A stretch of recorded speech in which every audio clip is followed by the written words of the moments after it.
Duenas Camacho and Associates is using modern design methods to engineer silos and offices for a new concrete factory on the shores of Cabras Island.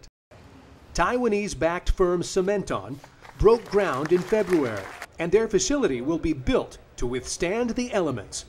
Structural engineer Thomas Camacho says on Guam, developers and home builders need to be aware of improvements in wind design to protect against typhoons and seismic design to protect against earthquakes. So scientists and thousands of engineers and professionals have gotten together and said, hey, these are your guidelines. You really should design to these standards. And if you're in high typhoon-prone regions and high seismic zone regions, then you should apply these things. So I'm a proponent for it. Camacho says Guam's 1994 building code is outdated and has fallen behind New World standards in design and building materials, compromising the quality of future construction on Guam, all at a time when most of the U.S. is already on board with the International Building Code. This is all that's left of the Royal Palm Hotel, a parking garage. In 1993, the hotel structure itself had to be imploded after an 8-point magnitude earthquake struck Guam. It's been said the building was structurally unsound.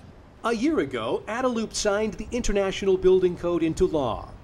The effective date is now approaching, and changing standards are reportedly giving developers and property owners the jitters, especially when they have current projects under construction, or aren't familiar with the new requirements, or don't see how its tenets apply. I have a home that was built in 1972. I upgraded in 1999. This new law is about ready to take effect. Am I protected from having to make extensive changes to my home?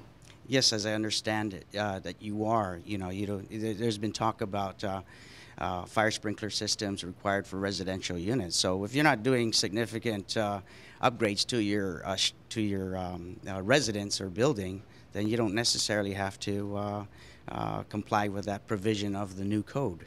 Now lawmakers are scratching their heads and wondering whether gradual adoption of applicable international code may be a wiser approach, adopting what makes sense for Guam and throwing out what doesn't.